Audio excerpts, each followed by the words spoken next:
Alejandro Jodorowsky acaba de revelar algo que Irma Serrano le confesó en privado y que nadie había contado completo hasta hoy. Que cada 2 meses ella tomaba un vuelo a Suiza, no de vacaciones, a depositar en una bóveda el oro que el presidente de México sacaba de las reservas nacionales del país, el metal que respaldaba la economía de todos los mexicanos, guardado en Europa, en cuentas que nadie podía rastrear, y ella lo hacía porque era su amante secreta. Porque Gustavo Díaz Ordaz, el presidente más temido del México moderno, el hombre que ordenó la masacre de Tlatelolco, le regalaba piezas del patrimonio nacional como si fueran flores. Y ella, a cambio, cruzaba el océano con sus secretos más peligrosos guardados en la maleta. Cuando Jodorowsky amenazó con hacerlo público, Irma Serrano no negó nada, no llamó a un abogado, no lloró, no suplicó. Lo resolvió de una manera que no te vas a creer, y te lo cuento ahora mismo. Esta es la historia de lo que Irma Serrano sabía, de lo que hizo con ese poder, y de por qué nadie, ni el gobierno, ni los narcos, ni la industria entera del espectáculo mexicano, se atrevió jamás a destruirla del todo. En este video vas a descubrir 5 cosas que nadie ha contado juntas hasta hoy. La primera. Cómo todo empezó cuando ella tenía 13 años y un funcionario de 50 decidió que era suya. La segunda. De qué manera Gustavo Díaz Ordaz, el presidente más siniestro del México moderno, convirtió a una cantante de cabaret en su operadora personal para sacar oro del país. La tercera. ¿Por qué el gobierno de México nunca se atrevió a investigarla cuando la vincularon directamente con el primer gran narco de la historia mexicana? La cuarta, cómo una mujer que había sobrevivido a presidentes y narcos casi fue destruida por alguien que fingía quererla. Y la quinta, la conexión que nadie ha mencionado entre Irma Serrano, una secta satánica, y el fundador de la Iglesia de Satán en Estados Unidos. Si te vas antes del final te pierdes la parte que más han intentado borrar de esta historia. No te vayas. Antes de seguir, cuéntame desde dónde me estás viendo. Me encanta saber de dónde son ustedes. Comitán de Domínguez, Chiapas, 9 de diciembre de 1933. Una niña nace en una familia que no es lo que la leyenda oficial ha querido contar. Porque la historia que el público conoce de Irma Serrano dice que fue una cenicienta del trópico, una mujer que salió de la miseria chiapaneca a conquistar la capital a puro talento y descaro. Y esa historia es, en su parte más fundamental, mentira. Su madre, María Castro Domínguez, era una aristócrata local con 16 haciendas cafetaleras y cañeras en la región de Comitán. No había miseria en esa familia. Había tierra, había apellido, había posición. Su prima hermana era Rosario Castellanos, la escritora más importante que ha dado Chiapas, autora de obras que estudian los estudiantes de literatura en toda América Latina. Irma Serrano no salió de la pobreza. Salió de algo en muchos sentidos peor. El abandono emocional envuelto en comodidad económica, que es el tipo de vacío que más tarda en cicatrizar y que deja las heridas más difíciles de ver desde afuera. Sus padres se separaron cuando ella tenía 7 años. El padre, Santiago Serrano Ruiz, poeta y periodista de la etnia zoque, desapareció de su vida cotidiana. La madre, ocupada con sus haciendas y sus asuntos, no llenó ese espacio. Irma creció con una herida que nunca nombró directamente, pero que se puede rastrear en cada decisión que tomó después. La búsqueda constante de hombres poderosos que le dieran lo que su padre no le dio. Protección, presencia, la sensación de que alguien importante la elegía a ella por encima de todo lo demás. Guarda ese dato. Va a volver a lo largo de toda esta historia. A los 14 años, se mudó a la Ciudad de México. Fue a vivir con su prima Rosario Castellanos, quien ya era una figura intelectual reconocida. Pero Irma no quería literatura, quería algo más visceral, más inmediato, más parecido a la luz que se enciende cuando alguien te mira desde un escenario. Quería ser vista. Y encontró al primer hombre que la vio de una manera que no debería haber visto a una niña de 13 años. Fernando Casas Alemán no era cualquier persona. Era el jefe del departamento del Distrito Federal, el equivalente al alcalde de la Ciudad de México en aquella época, uno de los hombres más poderosos del país en los años 40, con aspiraciones presidenciales y contactos en todos los niveles del gobierno, tenía más de 50 años. Y según el propio testimonio de Irma Serrano, publicado décadas después en una entrevista con El Universal, cuando ella tenía 13 años, ese hombre decidió que era suya. Sus palabras exactas fueron estas. El primero fue Fernando Casas Alemán, a los 13 años de edad. Me robó vilmente. Fue un hombre que me enseñó mucho de la vida. Me robó vilmente. Esas 3 palabras. No dijo que se enamoraron. No dijo que fue una historia bonita, ni complicada, ni difícil. Dijo que la robó, con vileza. Y sin embargo, en la misma frase, lo describió como alguien que le enseñó mucho. Esa contradicción, esa capacidad de sobrevivir al daño sin jamás llamarlo completamente por su nombre, de convertir la humillación en aprendizaje y el abuso en combustible, es quizás la clave más importante para entender a Irma Serrano entera. Una psicóloga que leyera esa frase reconocería de inmediato el mecanismo. La niña que no puede permitirse odiar al hombre que la lastimó, porque ese hombre es al mismo tiempo su única puerta de salida de una vida que no quiere vivir. La relación duró hasta que ella cumplió 19 años, 6 años, y durante esos 6 años, Casas Alemán hizo 3 cosas que definieron el futuro entero de la tigresa. La primera, le consiguió un contrato discográfico con Columbia Records México, abriendo de golpe una puerta que sin él habría tardado años en abrirse. La segunda, la presentó socialmente en los círculos del poder político y cultural de la capital, haciéndola visible en ambientes donde una chica de provincia sin padrino simplemente no existía. Y la tercera, la más oscura de las 3, la llevó al estudio de Diego Rivera.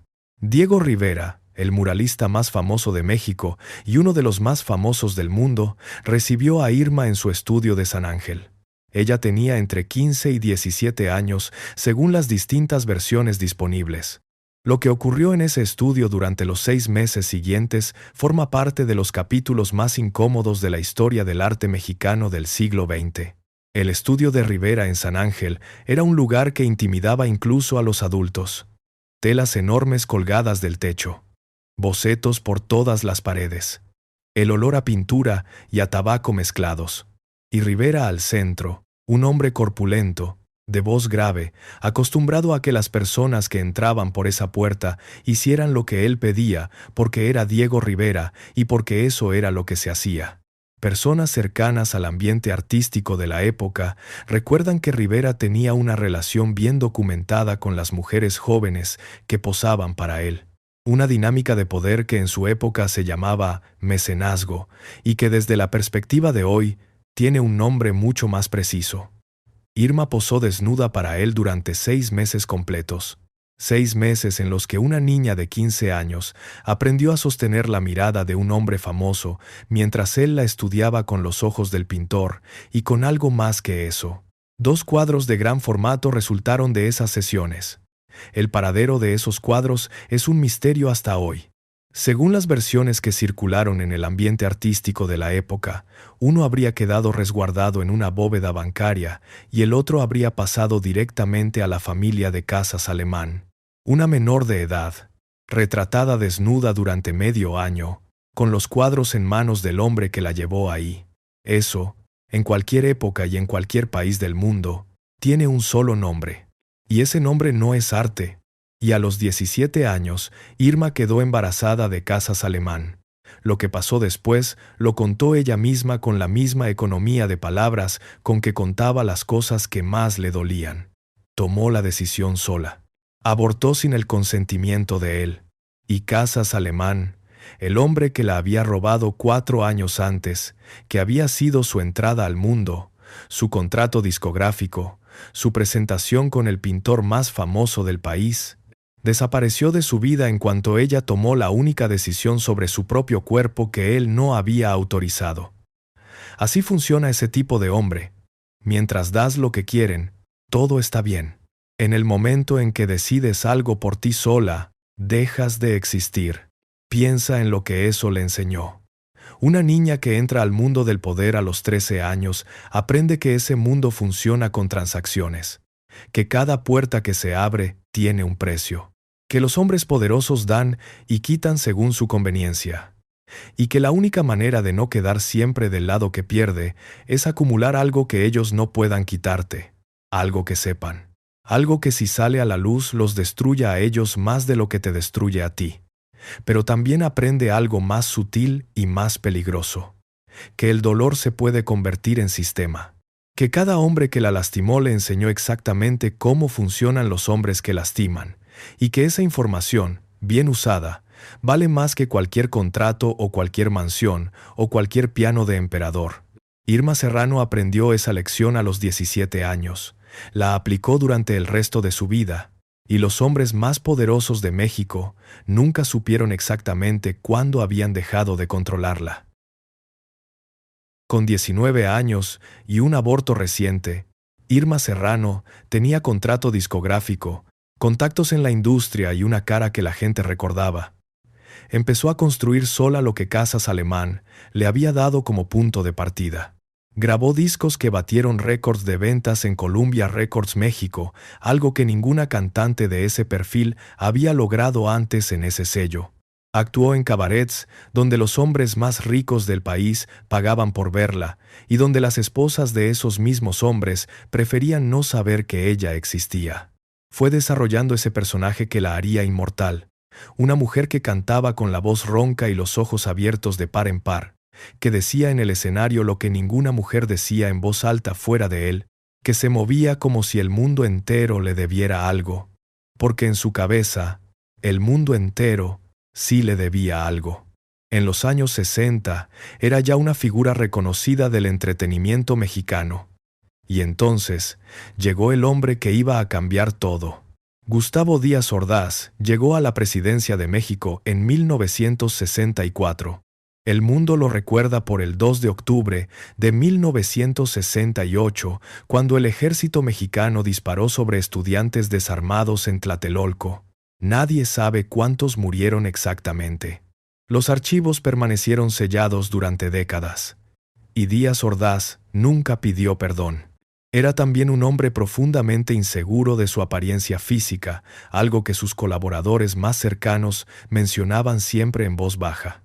Y en ese hombre, en esa mezcla imposible de poder absoluto e inseguridad profunda, encontró Irma Serrano exactamente el tipo de vulnerabilidad que había aprendido a leer desde los 13 años. Se conocieron alrededor de 1969, cuando el mandato de Díaz Ordaz estaba en su recta final. Según testimonios recogidos por la historiadora Sara Sefcovic en su libro La suerte de la consorte, la primera dama Guadalupe Borja se había replegado emocionalmente de su marido después de Tlatelolco.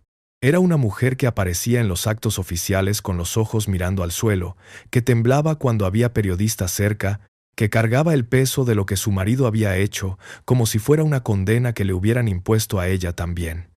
Y Díaz Ordaz, solo en ese matrimonio que ya no existía de verdad, buscó en otra parte lo que necesitaba.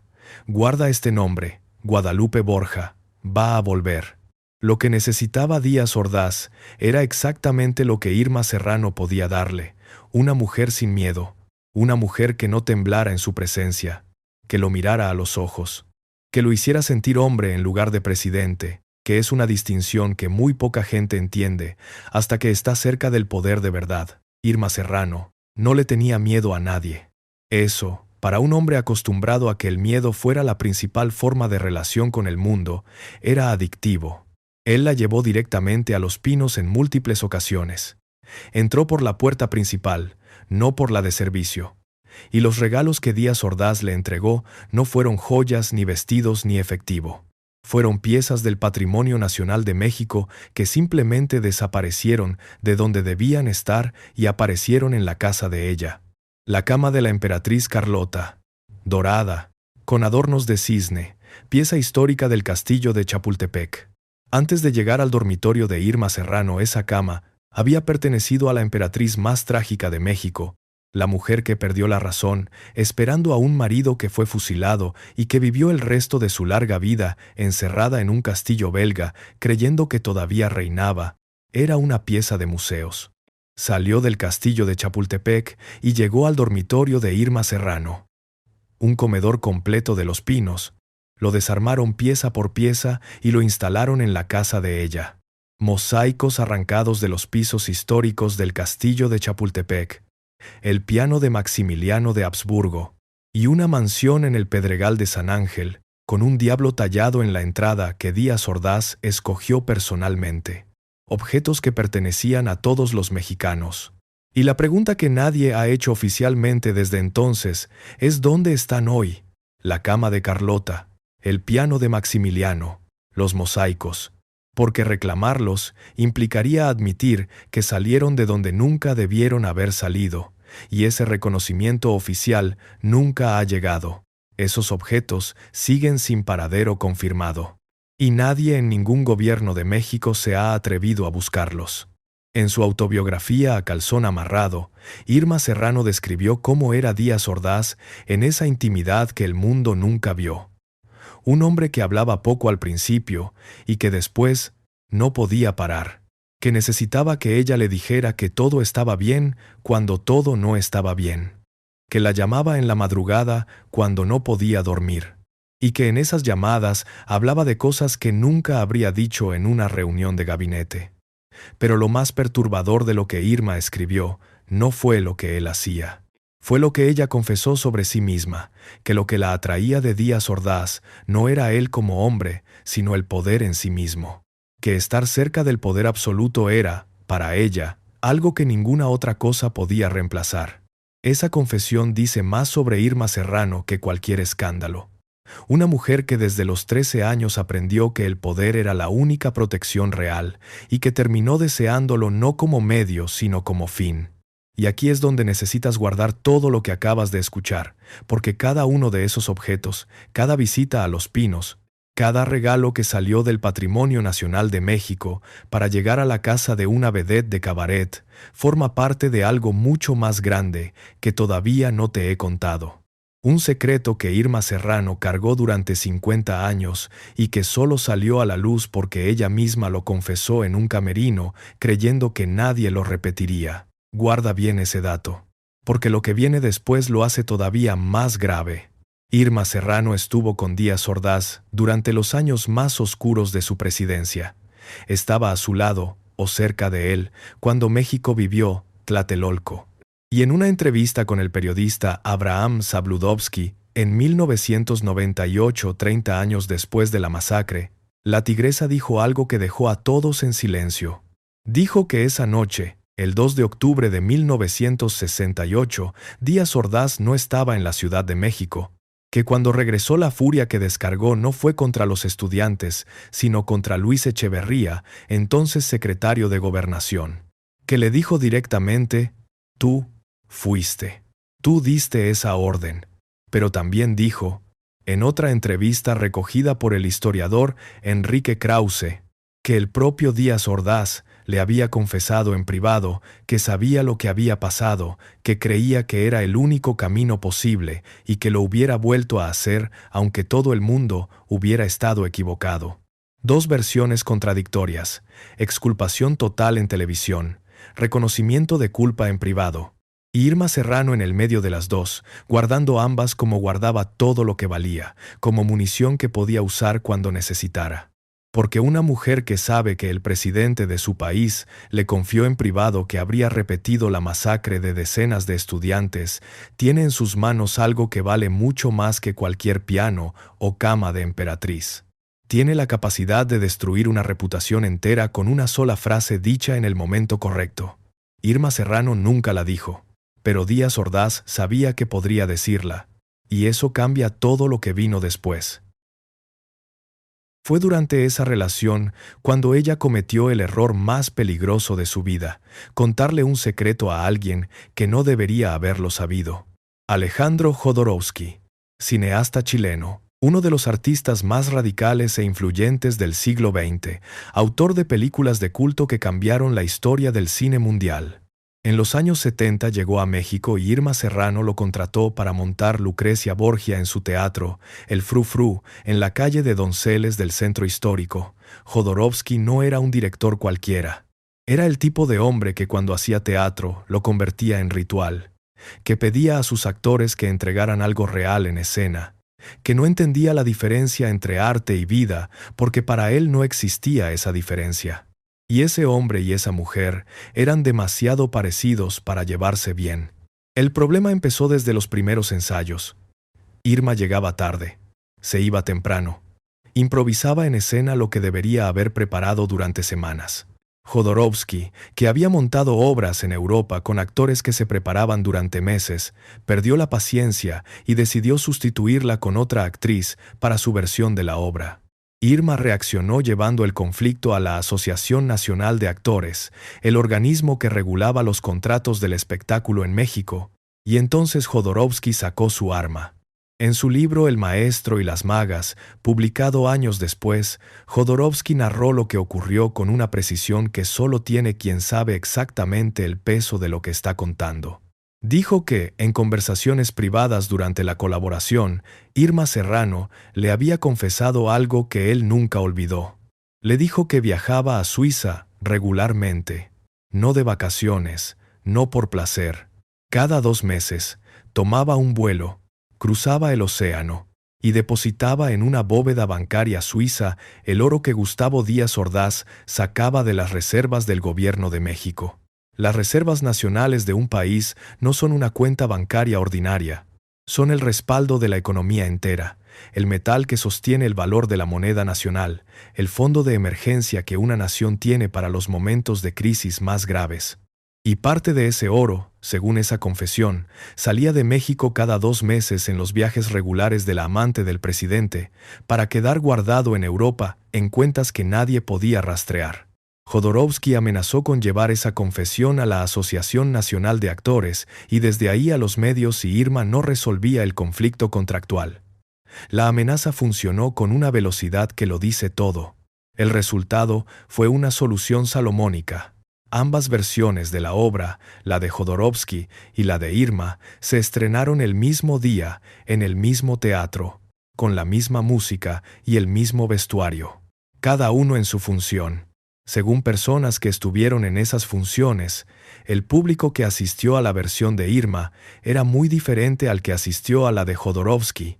Políticos, empresarios, figuras del poder por un lado, artistas, intelectuales y bohemios por el otro. 2 Méxicos distintos, sentados en el mismo teatro la misma noche, viendo la misma obra desde 2 versiones que no podían ser más diferentes. Y Jodorowsky nunca tuvo que hablar. Nadie desmintió a Jodorowsky, ni en ese momento ni en los años siguientes. Y Irma Serrano, que nunca en su vida se calló nada, que insultó a presidentes en tribuna del Senado, que publicó sus memorias sexuales con nombre y apellido, que llamó gusano mayor al presidente de México en letra impresa, esa mujer no tuvo nunca una sola palabra pública sobre la acusación más grave que alguien había hecho contra ella. Personas que la conocieron en sus últimos años recuerdan que cuando alguien mencionaba a Jodorowsky en su presencia, Irma cambiaba de tema con una velocidad inusual en ella. Ese chileno loco, decía, y pasaba a hablar de otra cosa, sin el ataque verbal que reservaba para sus enemigos reales, sin la carcajada despectiva que usaba para desestimar lo que no le importaba. Solo ese comentario breve y esa retirada rápida de una mujer que sabía exactamente en qué terreno no debía entrar, la mujer que escribió 3 autobiografías, la mujer que narró con detalle sus encuentros con los hombres más poderosos del país, la mujer que cuando la citaban en el Senado llegaba con una pistola al cinto. Esa mujer no tenía nada que decir sobre la acusación más grave que se había hecho contra ella. Y ese silencio específico, sobre ese dato específico, es la evidencia más elocuente de que algo en esa historia era verdad. Si esa confesión era verdad, Irma Serrano no fue solo la amante de un presidente, fue su cómplice activa en el saqueo de las reservas nacionales de México. Y eso la convertía en algo que ningún gobierno posterior podía investigar sin abrir una caja que nadie quería abrir, la caja de los secretos que Díaz Ordaz se llevó a la tumba y que ella conocía mejor que nadie vivo. Quizás tú también has tenido que callar algo por miedo, por protección, por saber que hablar costaba más de lo que podías pagar en ese momento. Irma Serrano calló durante 50 años, y ese silencio fue su seguro de vida más efectivo. Pero antes de contarte lo que pasó con el narco más importante de la historia de México, necesitas conocer el territorio que Irma Serrano había construido para entonces. Porque en los años 70, la tigresa no era ya solo una cantante, ni solo la amante de un expresidente, era una empresaria, con un reino propio en el corazón de la Ciudad de México.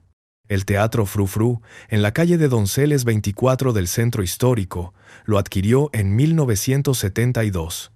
Ahí montó Naná durante 4 años ininterrumpidos, un récord para el teatro mexicano. Ahí instaló en el lobby una estatua monumental de un demonio con un falo erecto que los trabajadores llamaban el patrón y al que había que tocarle la mano antes de cada función para atraer la buena suerte. Ahí programó obras que ningún otro teatro de la ciudad habría programado: O Calcuta con desnudos integrales, Las Emanuele, Reclusorio para señoritas. Y ahí vivían sus tigres de Bengala.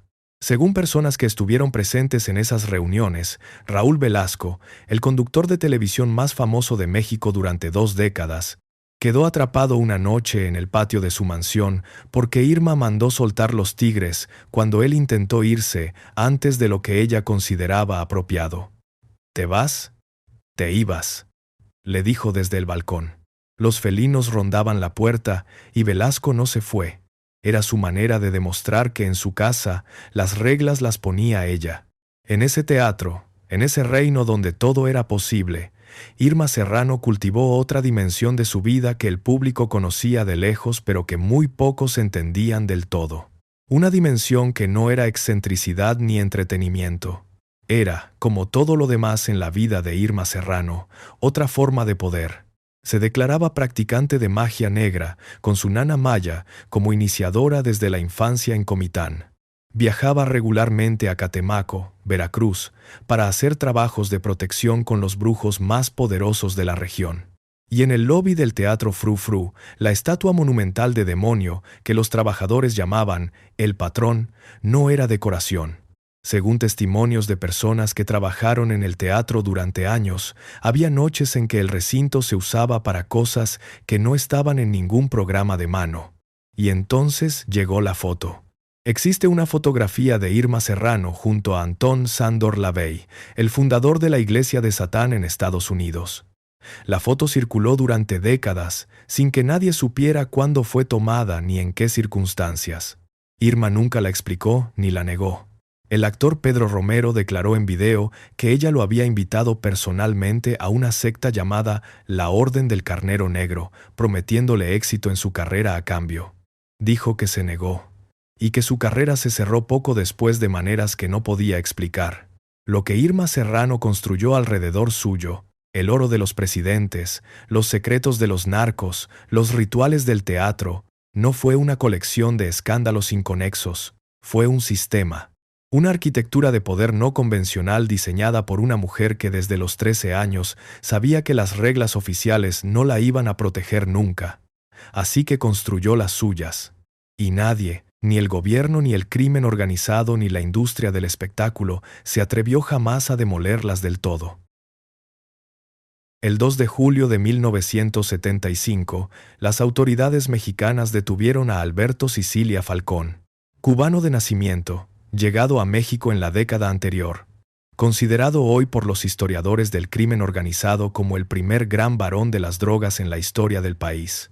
No era un narcotraficante común, era un hombre con conexiones que iban mucho más allá del tráfico de drogas. Documentos desclasificados de la CIA, publicados años después, lo vinculan con operaciones de inteligencia en América Latina durante la Guerra Fría, en una de esas zonas grises donde el crimen organizado y los servicios de inteligencia se confunden hasta volverse indistinguibles. El hombre que estableció las rutas, los contactos internacionales, las estructuras logísticas que después heredarían todos los cárteles que México conoció en las décadas siguientes. El antecesor del Chapo, el que creó el molde. Lo detuvieron en una propiedad del Pedregal de San Ángel, la misma zona donde tenía una de sus casas Irma Serrano. En las declaraciones judiciales que siguieron a la detención, el nombre de la tigresa apareció de inmediato y de forma directa. Hilarión Ochoa Resillas, uno de los detenidos que cuidaba la propiedad, declaró ante el juez que Irma Serrano tenía íntima relación con la banda y que había sido fiadora de la casa donde vivía el narco. Declaró también que en varias ocasiones él mismo le había entregado personalmente cheques que Cecilia Falcón mandaba a nombre de ella. El propio narco, cuando los interrogadores le preguntaron directamente por Irma Serrano, respondió sin dudar: «Irma y yo somos muy buenos amigos». La cocinera de la casa confirmó que Serrano lo visitaba con frecuencia. Esto no son rumores de pasillo. Está en el expediente judicial, en documentos que existen y que se pueden rastrear. Y entonces Irma Serrano hizo algo que muy poca gente en la historia de México ha tenido los nervios de hacer estando en esa situación.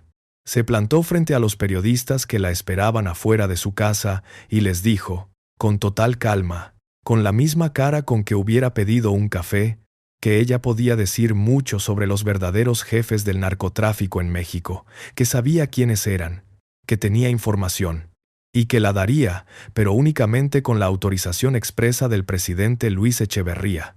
Piensa en lo que eso significa. Una mujer cuyo nombre aparece en el expediente de detención del mayor narco del país no pidió un abogado, no negó los cargos, no lloró ante las cámaras, no dio una declaración de inocencia.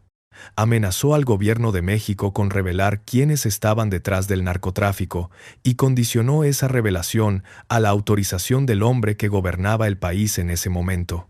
El procurador de la República respondió con una sola frase que quedó registrada en los periódicos de la época y que nadie ha explicado satisfactoriamente desde entonces: el presidente Echeverría, muy curioso, y no dijo nada más.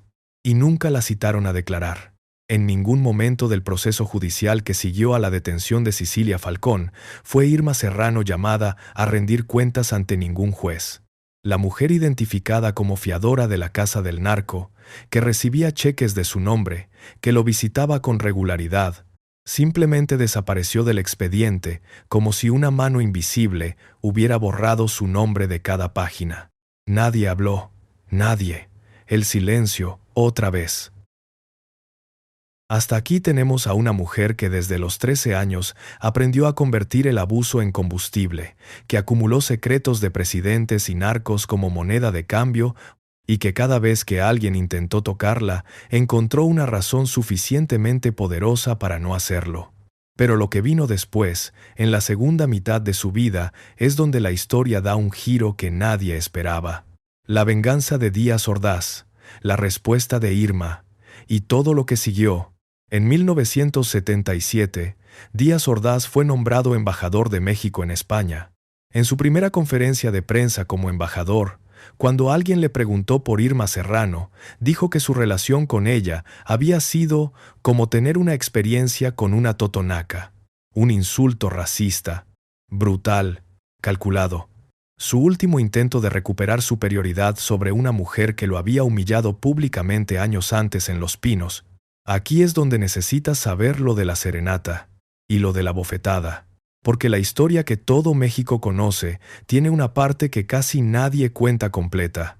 Cuando Guadalupe Borja, la primera dama, descubrió el romance, utilizó a Luis Echeverría para ejecutar un boicot total sobre la carrera de Irma Serrano. De un día para otro, todos los contratos de cine desaparecieron. Las televisoras cerraron puertas, los discos dejaron de sonar en radio. Alguien había llamado a las personas correctas. Y la tigresa se quedó de pronto sin industria. Irma esperó, calculó, y eligió el momento más humillante posible para responder. Era el cumpleaños de Guadalupe Borja. Según testimonios de personas que conocieron la historia de primera mano, Irma pasó la tarde preparándose con una calma que las personas que la conocían describían como la calma de alguien que lleva semanas esperando ese momento. Lo que ocurrió después en Los Pinos tuvo consecuencias que las crónicas de la época registraron sin conectarlas con la serenata. Guadalupe Borja desapareció de los actos públicos oficiales durante semanas, sin explicación, sin comunicado. Simplemente dejó de aparecer junto a su marido en los eventos donde siempre había estado, y nadie en el gobierno dijo nada, porque nadie en el gobierno podía explicar por qué la primera dama de México se había encerrado en su habitación después de que la amante de su marido le cantara una serenata burlona bajo su ventana. Se enfundó un traje folclórico lleno de listones de colores, el tipo de traje que una mujer de Chiapas lleva a una fiesta del pueblo, deliberadamente festivo, deliberadamente irónico en el contexto de lo que estaba a punto de hacer. Contrató un grupo de mariachis y se presentó en la puerta de Los Pinos a medianoche. Lo que dijo a los guardias fue simple, que llevaba una serenata para la primera dama por su cumpleaños.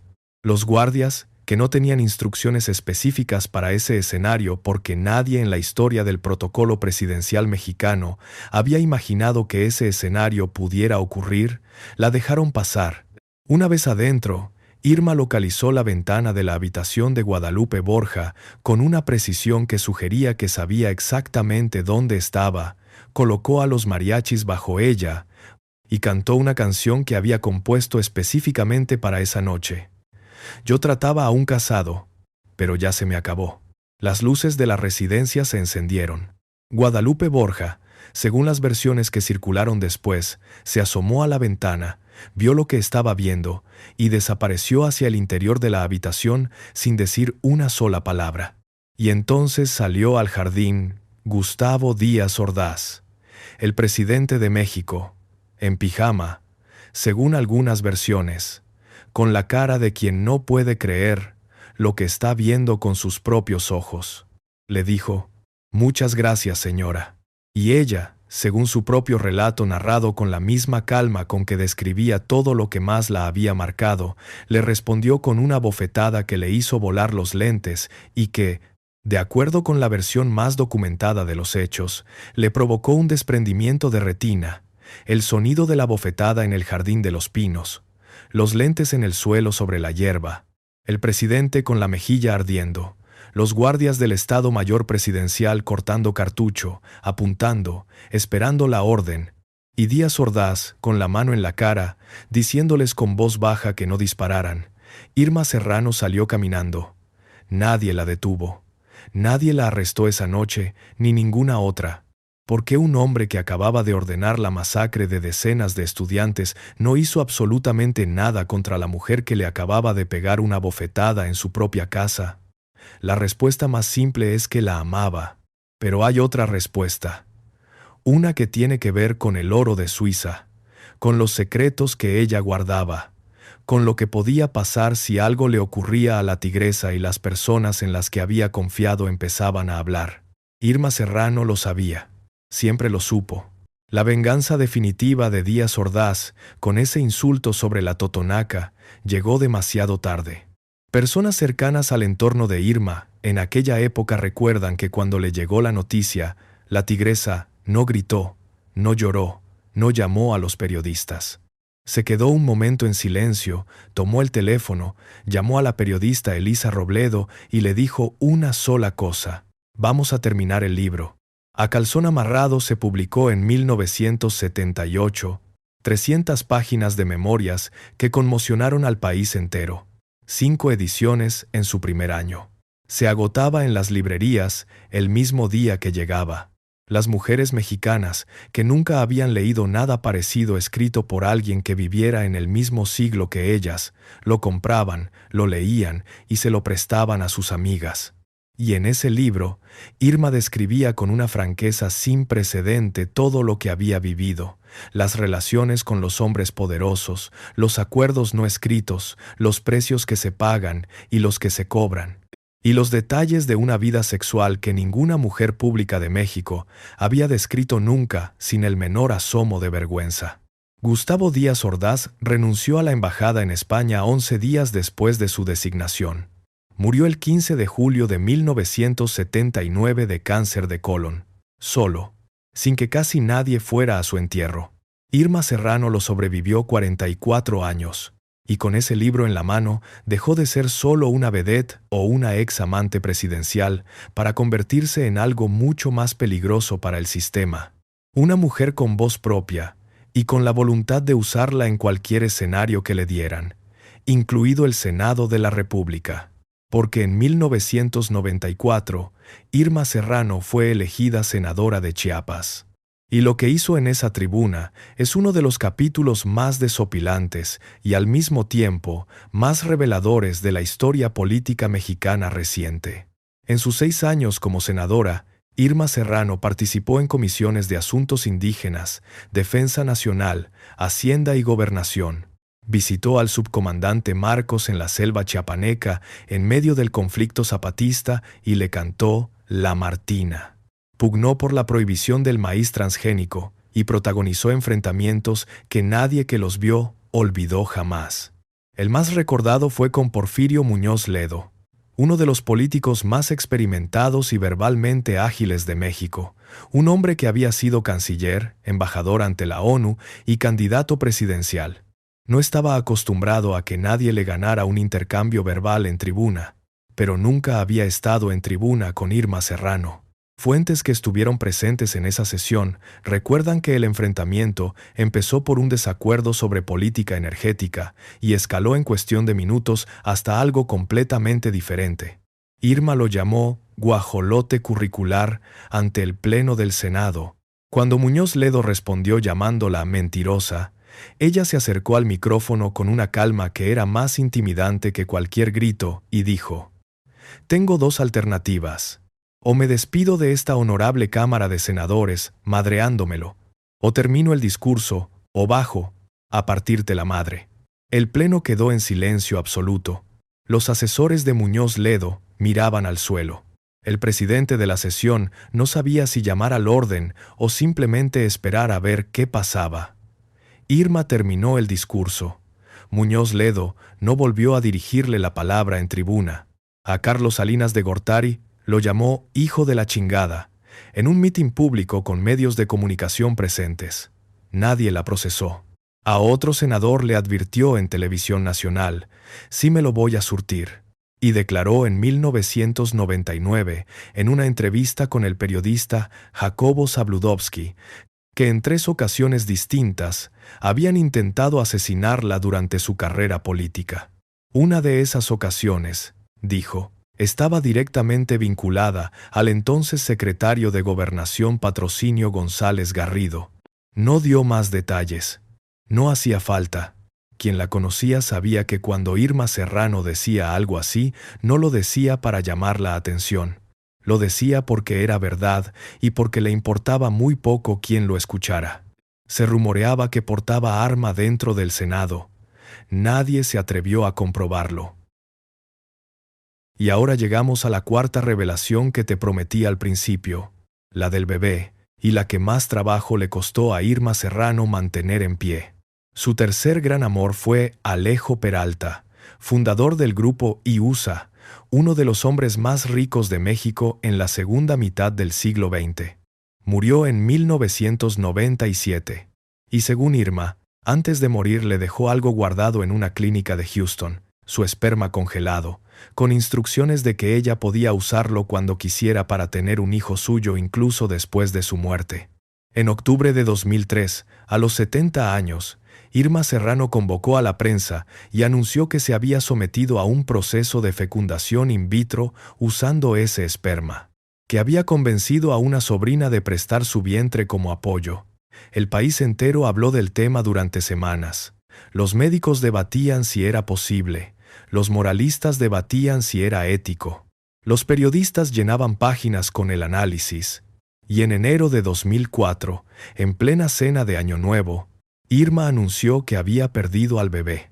El luto fue brevísimo, porque casi de inmediato el ginecólogo que supuestamente la había atendido declaró que era médicamente imposible, que nada de lo que ella describía correspondía a ninguna realidad clínica conocida. Y años después, cuando una periodista le preguntó directamente, Irma Serrano soltó una carcajada y lo llamó una de mis puntadas. La misma mujer que había custodiado los secretos más peligrosos del poder mexicano durante décadas, inventó un embarazo a los 70 años porque no soportaba no ser el centro del mundo, y funcionó. La habían vuelto a ver. Pero mientras Irma usaba el escándalo como escudo, su fortuna se destruía de adentro hacia afuera de formas que ella tardó demasiado en ver. Una mujer que había sobrevivido a presidentes y narcos, y a la DFS, y a medio siglo de intrigas del poder más oscuro de México, no vio venir el golpe que le asestaron desde dentro de su propia casa. En su apogeo, el periodista Ernesto Buitrón estimó su patrimonio total en 600 millones de pesos. La mansión en Lomas de Chapultepec, una casa en El Pedregal, la de Acapulco, la de Cuernavaca, el Teatro Fru Fru, 2 haciendas en Chiapas, más el contenido de las cajas fuertes, los muebles históricos que Díaz Ordaz le había dado, las joyas de décadas. Pato Zambrano y Gerardo Gómez Borbolla la convencieron primero de vender la mansión de Lomas de Chapultepec por $3 millones, una cifra ridículamente baja. La denuncia de Irma no prosperó. Luego llegó Pilar de León. Pilar de León se presentó en la vida de Irma alrededor de 2010, diciéndose su sobrina. Nunca quedó demostrado legalmente que lo fuera. Pero Irma, que para entonces mostraba señales de deterioro cognitivo y que vivía con la soledad que siempre había arrastrado desde los 7 años en Comitán, la aceptó. La dejó entrar. La dejó quedarse. Porque una mujer que durante toda su vida había buscado en otros la familia que su infancia no le dio, no podía ver con claridad cuando alguien que decía ser familia era exactamente lo contrario. Lo que siguió fue un saqueo metódico que duró años. Según la denuncia de Irma y los testimonios de sus familiares legítimos, Pilar la drogaba regularmente. Le administraba medicamentos que la dejaban confundida, sin capacidad de resistencia, sin memoria clara de lo que había firmado el día anterior ni de lo que firmaría al día siguiente. Personas cercanas a la familia recuerdan que cuando iban a visitar a Irma en esa época, a veces la encontraban con los ojos vidriosos, incapaz de seguir una conversación durante más de unos minutos, perdida en un estado que no era sueño pero tampoco era vigilia. Después, ya dormida o sedada, Pilar la llevaba ante notarios y la hacía firmar. Poderes notariales, traspasos de acciones, modificaciones de testamento, todo con la ayuda de su cuñado que ejercía como notario y que estampaba su sello en documentos que una mujer de 90 años no habría firmado de haber estado en plena posesión de sus facultades. Con esos documentos, Pilar se apoderó del 99% de las acciones del Teatro Fru Fru. Se llevó el contenido completo de la caja de seguridad de Banamex, joyas, documentos, objetos de valor incalculable acumulados en décadas. Modificó el testamento a su favor. Y cuando en algún momento de lucidez, Irma intentaba resistir, cuando trataba de decir que no, de llamar a alguien, de pedir ayuda, la respuesta era física. Me golpeaba en brazos y piernas, declaró Irma Serrano cuando finalmente pudo hablar. Me cubría para que no se vieran. Me encerraba en el cuarto. Quizás tú también conoces esa sensación de confiar en alguien que resultó ser exactamente lo contrario de lo que decía ser. De abrir la puerta de tu vida a alguien que después usó esa confianza para quitarte todo. La mujer que había abofeteado al presidente de México en su propia casa. La senadora que amenazó con bajarle la madre a sus colegas en plena tribuna. La mujer que soltaba tigres sobre sus invitados y que le dijo al mayor narco del país que sabía sus secretos, encerrada en su propio cuarto, con marcas de golpes en los brazos que alguien la obligaba a ocultar. Pilar de León fue detenida en 2016 y llevada al penal de Santa Marta, Acatitla. El Teatro Fru Fru fue recuperado en 2017. Pero el patrimonio de 600 millones había quedado reducido a 20 millones, el 97% de la riqueza de una vida entera, desaparecida. Sus sobrinos la llevaron a Chiapas. Pero antes de instalarse definitivamente, Irma Serrano protagonizó lo que sería su último gran episodio público. Y es tan ella, tan perfectamente coherente con todo lo que había sido durante 90 años, que es imposible no reconocerla en él. En 2009, llegó al Teatro Fru Fru y encontró que unos organizadores habían rentado el recinto para montar una obra de teatro infantil sin su autorización explícita. Había niños en su escenario, decorados que no eran suyos, personas que habían entrado en su territorio como si fuera cualquier sala alquilable. Irma Serrano sacó una pistola y los corrió. A todos. A los organizadores, a los técnicos, a quien estuviera ahí. Fue detenida por la policía, llevada a la delegación y liberada ese mismo día después de pagar fianza. No se disculpó, no dio explicaciones. Y cuando los periodistas le preguntaron qué había pasado, respondió con la misma calma con que había respondido siempre a todo, que ese teatro era suyo y que en su casa las reglas las ponía ella. Tenía 75 años, una pistola en la mano, y exactamente el mismo instinto que había tenido a los 13. La instalaron en una casa tranquila en el fraccionamiento Buenos Aires de Tuxtla Gutiérrez, sin tigres de Bengala, sin el piano de Maximiliano, sin la cama de la emperatriz Carlota, sin los mosaicos del castillo de Chapultepec, sin el teatro Fru Fru con su demonio de piedra en el lobby, con su hamaca, sus pinturas, los poemas que inventaba al atardecer y que a veces no terminaban de tener sentido pero que sonaban bien, y eso para ella siempre había sido suficiente. La demencia senil llegó despacio, borrando primero los detalles y luego los nombres y luego las caras. Pero quienes la visitaron en esos años dicen que a veces despertaba completamente lúcida, que tomaba cerveza con sus sobrinos, que se reía de sus propias ocurrencias, que les contaba historias que nadie más conocía sobre personas que llevaban décadas muertas y cuyos nombres hacían que los sobrinos miraran entre sí sin saber si creer lo que escuchaban. La madrugada del 1 de marzo de 2023 se sintió mal. La llevaron al hospital. No le encontraban la vena. La trasladaron. A la 1 de la madrugada le dio un infarto fulminante. No sufrió. Dijeron quienes estaban con ella. Fue cremada esa misma noche. Una niña que un hombre poderoso se robó a los 13 años. Una mujer que aprendió tan bien las reglas del poder que los más poderosos le tuvieron miedo. Una persona que acumuló secretos como otros acumulan dinero, porque los secretos eran su única protección real. Una senadora que amenazó con bajarle la madre a sus colegas en plena tribuna. Una mujer que inventó un embarazo a los 70 para no desaparecer del mundo, y que al final, cuando ya no podía defenderse, fue vaciada por dentro con la misma frialdad con que ella había visto tratar a otros toda su vida. Lo que Irma Serrano sabía y nunca contó completo se fue con ella esa madrugada de marzo. Los nombres detrás del narcotráfico que prometió revelar. La verdad exacta sobre las bóvedas de Suiza. Lo que Díaz Ordaz le dijo sobre Tlatelolco en privado. El contenido completo de 3 autobiografías que contaron mucho pero dejaron lo más oscuro entre líneas. Y en algún banco de Suiza, en alguna bóveda a la que nadie tiene acceso ya, quizás el oro de México sigue esperando. El mismo oro que salía cada 2 meses en los viajes de una mujer de Chiapas que aprendió a los 13 años que el poder tiene precio, y que pasó el resto de su vida cobrándoselo a los hombres que creyeron que podían usarla y olvidarla. El oro que ningún gobierno de México se ha atrevido a rastrear. El oro que Irma Serrano se llevó a la tumba sin confirmar ni desmentir del todo. Una niña que un hombre poderoso se robó a los 13 años. Una mujer que aprendió también las reglas del poder que los más poderosos le tuvieron miedo. Una senadora que amenazó con bajarle la madre a sus colegas en plena tribuna. Una mujer que inventó un embarazo a los 70 para no desaparecer del mundo.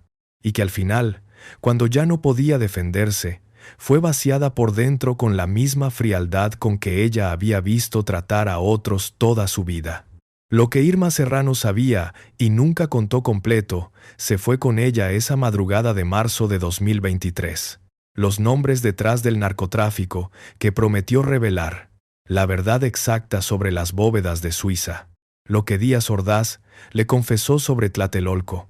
Todo eso, enterrado con ella en Chiapas, en la tierra de donde nunca debería haber salido si los hombres poderosos no hubieran decidido que era suya. ¿Crees que algún día alguien se atreverá a rastrear ese oro? o seguirá siendo el secreto mejor guardado del México del siglo XX? Escríbelo en los comentarios. Si quieres seguir descubriendo las historias que el poder mexicano preferiría que nunca supieras, suscríbete y activa la campana. El próximo video va a dejar a Irma Serrano chica. Y si llegaste hasta aquí, escríbeme tigresa en los comentarios. Te saludo personalmente.